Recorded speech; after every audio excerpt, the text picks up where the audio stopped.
All right, the next exercise is the wide grip push-up. So let's go ahead and get in your starting positions. Your hands should be extremely far apart. This is going to be extremely awkward at first. All right, as soon as everybody's up, we'll go ahead and begin. And begin. All right, there you go. Perform these as rapidly as possible, making sure that chin goes all the way down to the ground.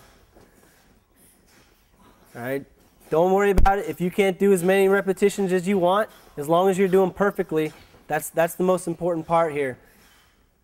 Reinforcing that perfect muscle memory. All right, just with the other push-ups, go ahead and go to your knees. Whenever you hit total muscle failure, shake it out for a few seconds.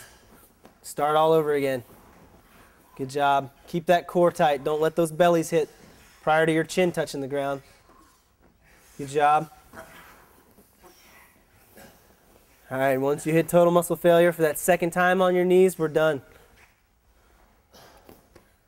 Next exercise is the oblique crunch. All right, hips and knees at 90 and 90. All right, starting with your left hand down, extended first. All right, ready, begin. Remember to hold it at the top for 2 to 4 seconds. Count to yourselves. Relax your neck. Pick a point on the ceiling. Look straight up. Breathe out forcefully. Really get a good contraction. Remember to breathe. Relax, look straight up. Make sure you're not pointing with your elbow. You want to lead with your shoulder. Reach, take this hand up and try to touch your heel. There you go.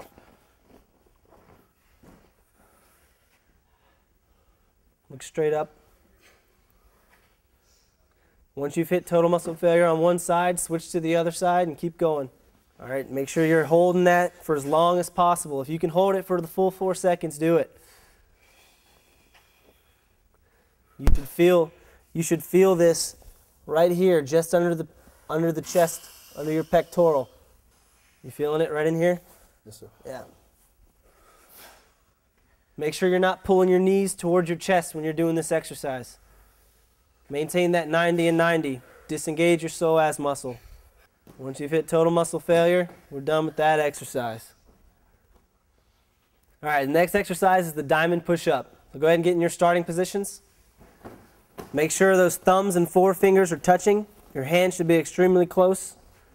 All right, that diamond should be under the center of your chest. All right, not too far forward, but right under the center of your chest. All right, when everybody's up, we'll begin. All right, ready, begin.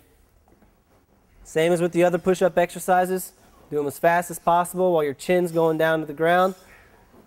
All right, your chest might touch the ground first, but make sure you're keeping that core tight and keep your back as straight as possible.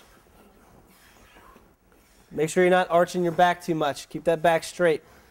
If you get to the point where you're not using perfect form, go ahead and drop to your knees. Make sure we're coming all the way up. All right, shake it out for 5 to 8 seconds, and then start another set fully extended. Keep that back straight. Tighten that core.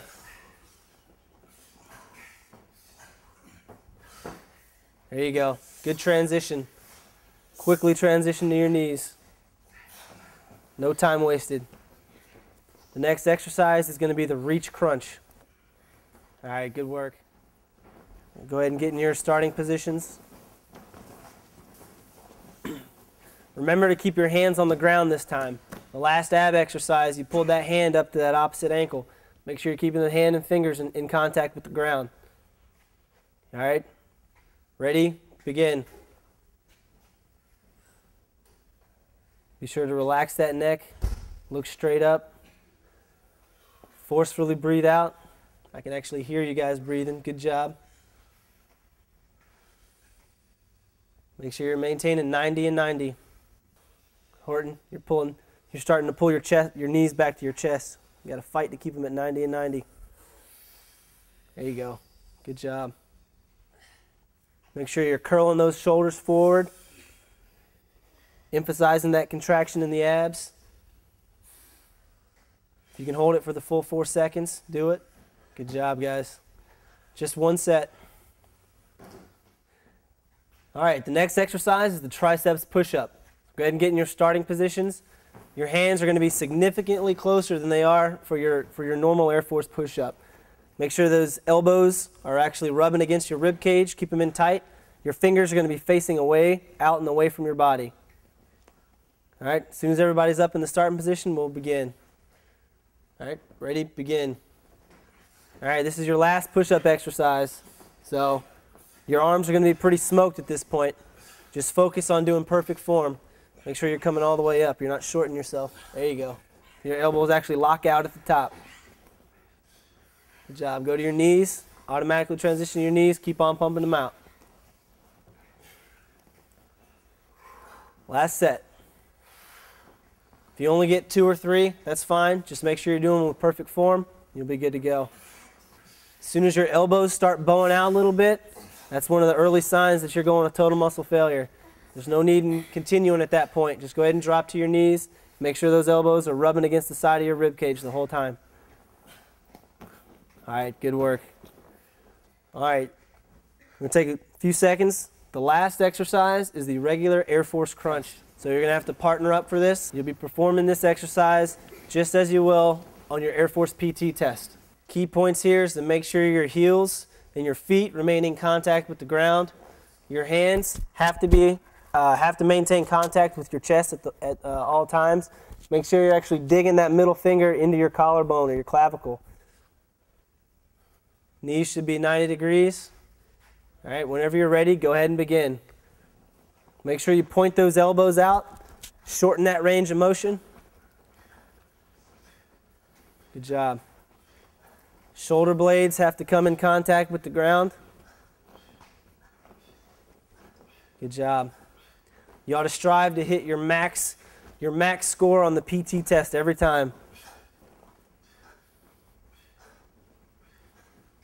Continue to breathe. Try to breathe normally. Butt needs to remain in contact with the ground. Don't let it come up off the ground to give yourself a little bit of extra leverage. All right, good work. As soon as you're all done, go ahead and swap with your partners and just begin whenever you're ready. There you go, good job. Shoulder blades touching the ground, elbows touching the leg at the lowest point.